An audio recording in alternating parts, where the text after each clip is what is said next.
Kapag wala ka dito sa Floresco Empire, anong ginagawa mo?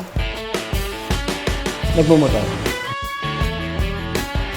Yung mga wives nila, ayaw. So, pinagdadasal na lang nila yung mga esposos nila to be safe. Hindi natin maaalis yun. Nasa funeral tayo. Pag-oras mo na. Oras Oras mo na.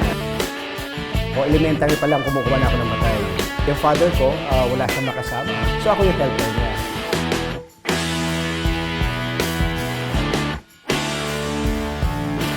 Hashtag to you.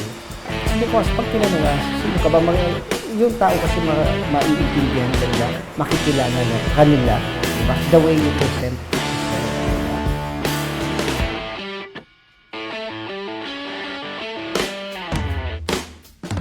Kasi lagi nila sinasabi na parang talaga, di ba nakakatakot yun? O di ba parang walang buhay? Totoo naman. Oo nga, di ba?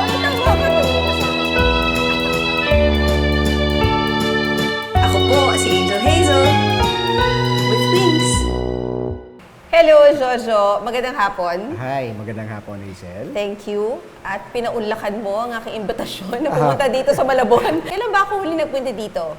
Yung kumain ka ng pansit, At saka yung crispy pata na may... pickles. Dito sa Malabon, siya ang nagpakilala sa akin ng crispy pata na may pickles. Yeah. Pero hindi yun ang ipinunta ko dito sa Malabon. Ang ipinunta ko Yan, hindi ba yun?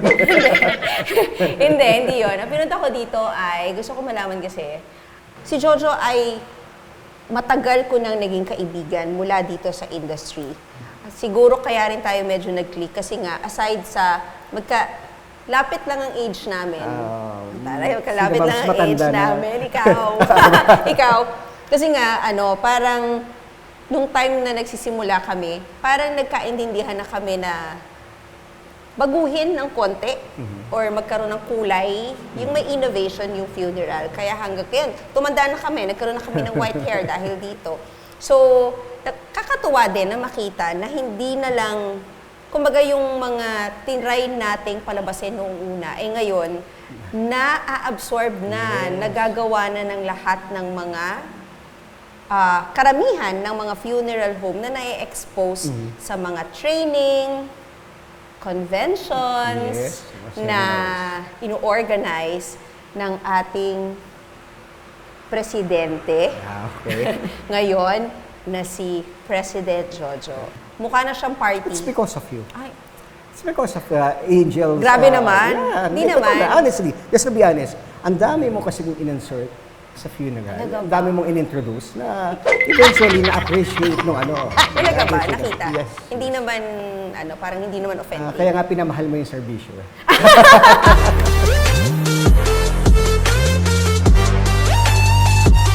Ilang taon na ang Floresco? Okay. Luckily and fortunately, this year, 90 years na kami. Oh, wow. Yeah. We're celebrating our 90 years. Started 1934. So, pang ilang generation ka na? Pang third generation. So from my grandfather, then my father, and then me. Kasi yung Floresco, marami yan eh. Di ba? From my father, di ba, yung siblings niya, merong mga different na Floresco sa iba-ibang areas. Meron sa Olongapo, meron sa Manila. So iba-iba. No? So yung sa amin lang, dito sa company namin, sa father ko, sa side ng father ko, kaming magkakapatid, 4 kami naging involved. But now, we're 3 kasi nga namatay yung brother ko last May.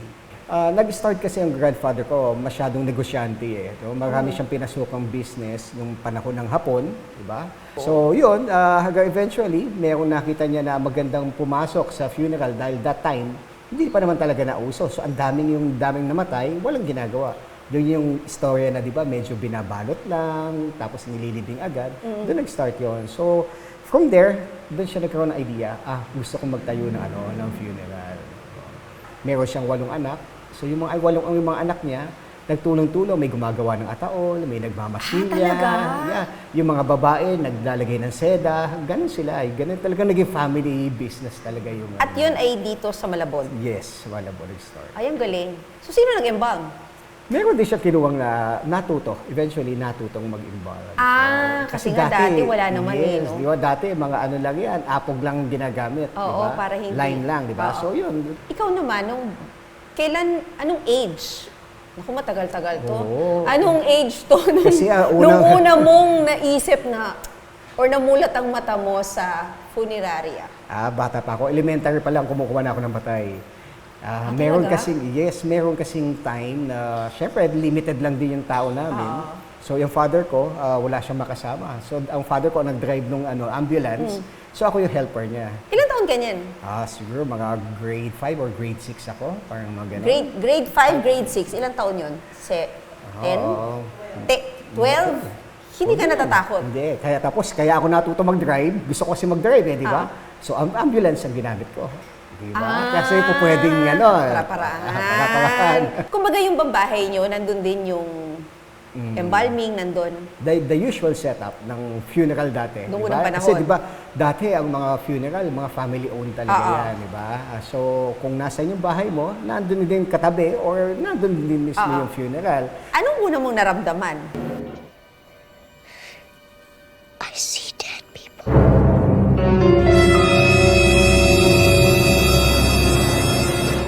Wala. Wala, kasi nasanay na ako di ba? Kasi nga nakalakhan mo na. Yung nag-start kasi ang daddy ko, namulat ako, nandiyan ako yung business namin. So, hindi ka natakot? Hindi ako natakot. Anong sabi ng mga classmates mo? Wala na rin natakot sa kanila kasi pag kumisan malapit yung school namin dito sa di ba? So kumisan pagbaha sa Malabon at nag-cutting classes, imbis na umuwi yan ang punta dito sa amin. Naging tambayan kami dito ng mga classmates ko. So yung mga tagu-taguan sa display room. So parang nasanay din yung mga Sa classmates ko. casket. Yes. Hindi ba pumasok sa isip mo na umalis? Kasi syempre, di ba, parang okay, mula nung sabi mo nga 12 years old ka pa lang, nag-drive ka na. Meron times siguro na nag-isip ka na, what if iba yung pinasukan ko na ibang Artista profession? ka, di ba? gano'n. Pwede. Bata pa lang kami, ang kuya ko tsaka ako, sinabi na agad in-instill agad ng father ko na you have to run the business. Okay, na eventually, kailangan diba? kayo magbumana. Oo, kasi talagang na yan. Kaya management ang course ko. Kasi papunta talaga ako dun sa, alam ko na ito yung papuntahan ko. Ang thesis ko about crematory, di ba? Parang gano'n, So talagang kahit konting inkling lang, nothing. Wala. Talagang dito lang. So ako lang pala talaga yung may gusto mag-artista. Kaso wala tumanggap sa akin, kaya napunta ako dito. Okay. Ba't parang masama ang loob niyo, ha? So kami siguro dito sa Malabon, we pioneer yung chapel, no? Meron kaming chapel muna, isang chapel lang na maliit lang. Siguro nag-start yan mga 70s Wow. Kasi itong building namin ngayon, we started mga 80s na. 80s. Oo. Kasi noong unang panahon, ang mga wake talaga ay ginagawa sa bahay. Sa bahay. Actually, naniniwala ka ba na ang wake ay hindi sa namatay? Yes. At ito ay sa pamilya. Talagang yan. Kaya kumisan pag yung pamilya nag-aano sila na wag na natin magkaroon ng viewing or wag na, medyo yan, mas magiging mabigat sa kanila. Correct. Kasi pag comfort ng mga relatives and friends sila, yun ang importante. Pag pumunta yung mga kaibigan, they pay respect sa namatay, pero naandyan yan para sa'yo. Iba yung pakikisama nung namatay sa pamilya niya, iba yung pakikisama niya sa kaibigan niya. Sadly, hindi lahat ng tao kasi nang namatay, di ba? Kilala ng pamilya na Kung sino sila. Kung sino sila. During the wake, nag-honor ka, di ba? Pag sinabi na ngayon ng yan, yung pamilya nagulat, ganyan pa yung anak ko. Nare-relieve Diba? sila. Correct me if I'm wrong. So, tama ba, Jojo? Actually, the wake is for the family. At the same time, honoring or reliving the life of our departed loved one. Kasi ang nagbe-benefit or ang nakakaramdam ng mas maginhawa doon is pamilya pa din. Yes. I agree. Okay. Totally agree. I agree. Yeah. Totally Angels agree. talaga. Trabaho ng Ayan. angels yan.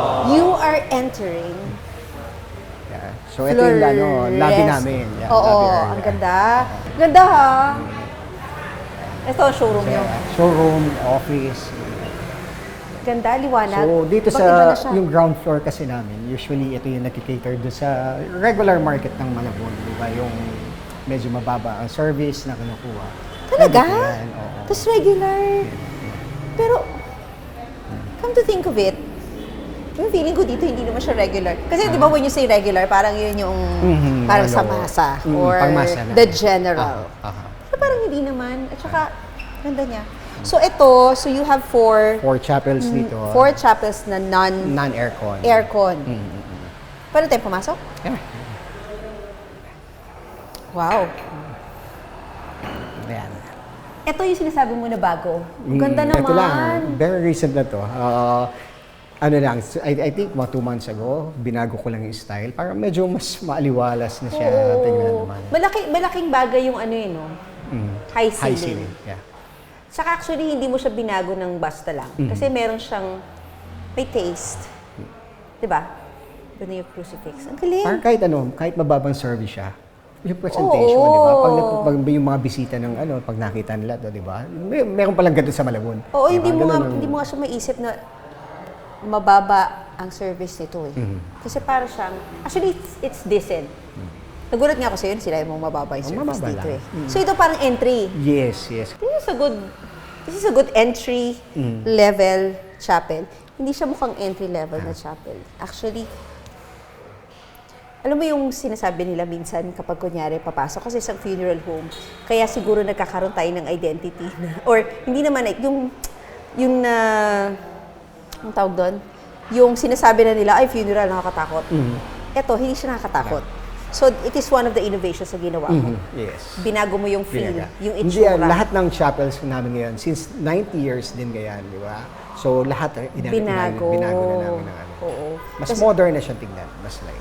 Oo, tsaka tinan mo, hindi siya mabigat sa pakiramdam. Di ba may mga chapel kasi na pagpasok mo, parang, Diyos ko, pagpasok ko pa lang, parang alam mo Saka talagang... parang malungkot, di ba? Oo. Yung palang na Hindi ako naniniwala na pang Hindi. siya, na pang entry. Everybody deserves to have a beautiful wake. Exactly. Because Oo, everybody have a story to tell. Siguro, masasabi ko nang hindi na kasi negosyo lang to for you. Medyo may kasi passion na yun eh, di ba? Exactly. Kasi kung negosyo lang siya, hindi ka magkakapag-isip ng innovation eh. Hindi mo makikita yung needs, hindi mo makikita yung ano ba yung pwede pa natin gawin. Ito narinig ko na to ha. Minsan kasi, or na-experience ko, hindi narinig, na-experience. So, iba-iba.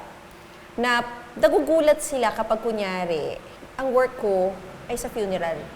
So parang hindi sila makapaniwala na humihila ako ng patay, na kumukuha ako ng patay, humahawak, nagme-makeup, nag-aayos. Hindi sila makapaniwala. Kasi lagi nila sinasabi na parang talaga, di ba nakakatakot yun? Or di ba parang walang buhay? Totoo naman.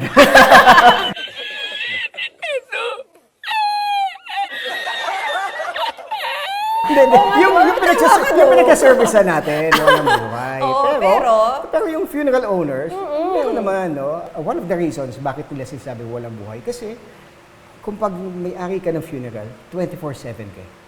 Bawal ka magpatay ng cellphone. Tama. Kasi pag may kumuha ng service sa'yo, di ba, kinakailangan lagi kang busy. Totoo Pag yan. nasa gimmick ka, di ba, pag tumawag sa'yo, kinakailangan umuwi ka. Oo, di ba? dahil. So, dahil kinakailangan entertainin mo yun, lalo na kung kilala mo, di ba, yung family, di ba? Correct. So, Oo. parang medyo nababawasan yung personal Yung social life. Yes, yung social life mo, nababawasan. It's because of that. Ikaw naman, kapag wala ka dito sa building, sa Empire, sa Floresco Empire, ano ginagawa mo? Nagmumotor. Saan? Kape lang dyan sa Subic, may kape lang sa... Grabe yung kape yun, nalayo. Talaga? Actually, hindi nga ako nagbe-breakfast pero natuto ako mag-breakfast. Dahil doon? Dahil sa motor, di ba? It's a So, form of... it's a weekly thing? Yeah. Hindi naman weekly, maybe twice a month na ngayon, di ba? Depende sa schedule. So, yung pandemic kasi medyo na-stress, no? Anxiety, Na-stress, stress, oo. depression, everything. Merong maraming life realization. So, nag-try ako at nagustuhan ko naman. So, meron kaming mga sinalihan ng mga endurance ride. Talaga? Nakapunta ako sa lugar na alam ko na hindi ko naman talaga pupuntahan because it's not part of the tourism, Pero yung nakita ko, wow pala, ang Kakaiba ganda, pa rin. kakaiba. Like Dahil sa motor. Catanduanes, di ba? Oh, wow. Okay, yung marami kung ano talaga. Pag nakita mo talaga siya, mag-enjoy ka. Diba? Kita nga sa mata mo na yes. nag-enjoy ka sa mga bagay na... Yung wife ko lang hindi nag-enjoy. Actually, yun ang next question ko. Kasi karamihan sa mga ganyan, kontra. Marami na ako nakausap sa industry na mga nagmamotor ang kanilang mga esposos. yung mga wives nila ayaw. So ipinagdadasal na lang nila yung mga esposos nila to be safe. Hindi natin maalis yon. Pero nga, di ba, nasa funeral tayo. Yun Funeral nga. industry, ano yung ano natin? Pag oras mo na, Oras mo na. Whatever the reason, di ba? Yan na yan, hanggang dyan na lang yan. Pero of course, iba yung accident.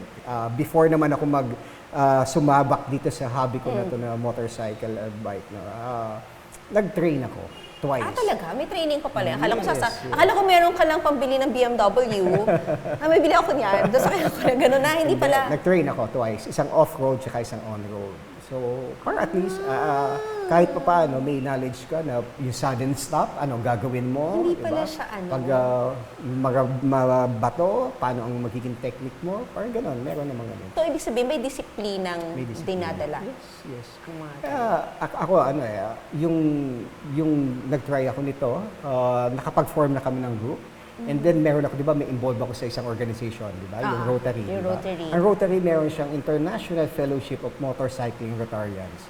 So, mas malaki yan. May kontak ka na ngayon. Pag pumunta ka ng ibang Bansa. countries na merong motorcycle group, di ba? Pwede ka mag-join doon. So, dala mo yung motor pag pupunta ka Meron doon? silang pwedeng paggamit or paakila dun sa Okay. isang area. Pero yung connections mo na kasama mo sila. Wow. So it's about this hobby is also Camaraderie. about ano yan, di ba? Yung involvement mo, dumadami yung network mo, di ba?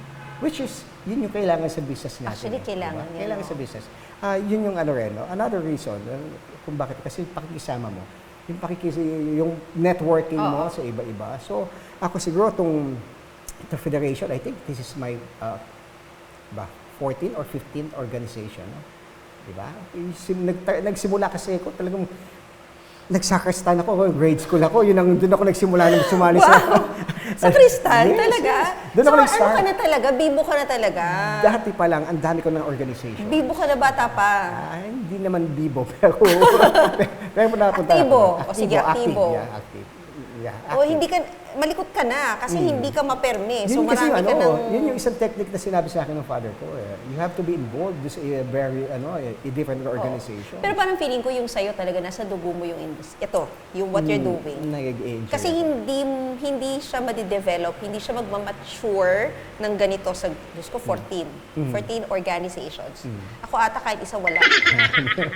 Kunyari, wag naman, knock on wood, may naisip ka na ba o ikaw ba mismo, pinsan pag natutulog ka, na-imagine mo na ba na iplano yung sarili mong wake kapag nangyari yon?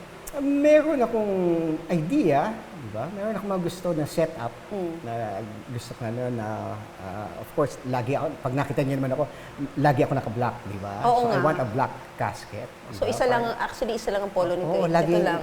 laging ito lang. may reason dyan, kasi, di ba, pero yun ang gusto ko. It's all black. Black na casket? Tapos, Wow. It's more ano yan.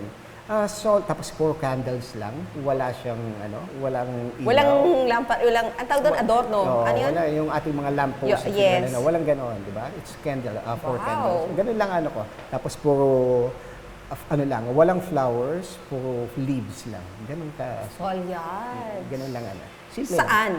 Ha? Saan? Siyempre sa Floresco. Hindi naman ako pwede magpa-service sa iba. Malay ko, gusto mo ba sa iba? Dadaan sila sa ibabaw ng aking bangkay. We always talk about the legacy of a person. You die, ano yung gusto mong maaalala ka or ano yung maiiwan mo. In your case, you're still carrying kasi the name of Floresco. So, iba yon, iba ang legacy ng Floresco. But you as, ano ba totoong pangalan? Wag na, Jojo na lang. O sige, wag na, Jojo na lang Flores. Ano ang legacy na gusto mong maiwan sa amin? Siguro ako yung type of person na hindi naman ako madamot mag-share ng ideas. Lahat nga ng ideas ko, kahit sinong kausap ko, sinasabi ko sa kanila yan, di ba? Sineshare ko sa kanila, ito maganda to, may ginawa yung funeral na to, gawin nyo rin to, okay din to. Wala sa akin wala sa akin problema yung mag-share ng ideas. Ako rin yung type of a person na I share the leadership, di ba? Hindi ko inaano yan na ako. Kaya kumisan mas gusto ko nga na nasa likod lang ako, di ba? Mas gusto ko yung ibang tao yung nasa harap. Kasi mas komportable ko. Mas komportable ko na nandun lang ako sa side. No? So, the legacy of our brother in Christ, Jojo, is his selfless him. The selfless, ano yun? The selfless Jojo Flores. That's the legacy he want to impart sa lahat ng nasa paligid natin. Even your family. Tama ba? Yes. Even with your family, kung ano yung... Oh, ano na yan, sa family ko kasi, father ko, kaya, siguro kaya siya naging maraming kakilala, di ba? Kasi, kung ano man may lalapit sa kanya, okay siya, bigay dyan, abot yan, di ba? Lahat ng ano yan, naging open siya, di ba? Kaya, doon ko nakita sa father ko yon. Doon ko siya natutunan sa kanya. And I'm thankful, kung hindi niya tinuro at hindi ko nakita sa kanya yan, hindi ko mara-practice din yan You know, this is one important ano yan. So, one of his birthday, sabi niya merong in-honor, di ba? Roasting ba? Ano ba ang tawag na? In-honor siya, in-honor ng father ko. So, after magsalita ng mga naandun, yung mga kasama niya sa couples, tumahimik siya sandali.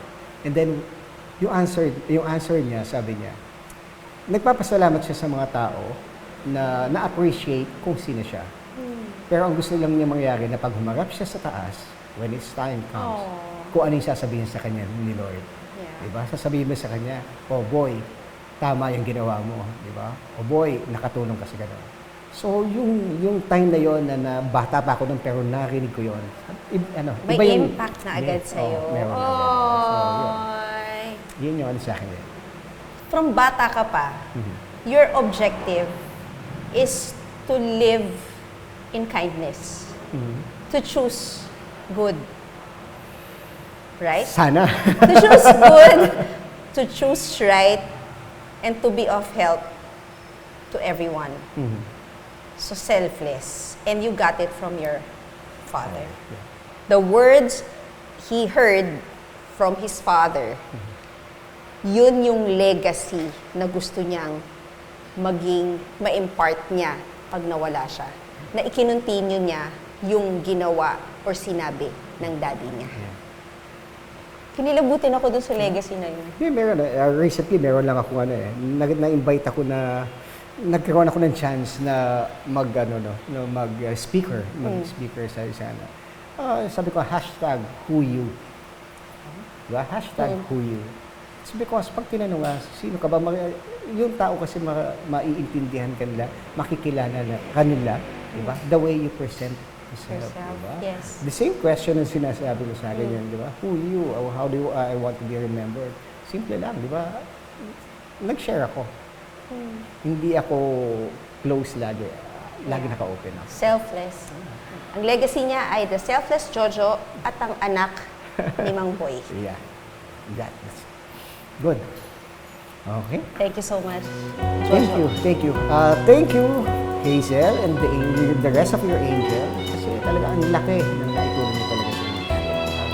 Kung hindi niyo sinimulan yan. Ako po si Angel Hazel Evolution. with wings.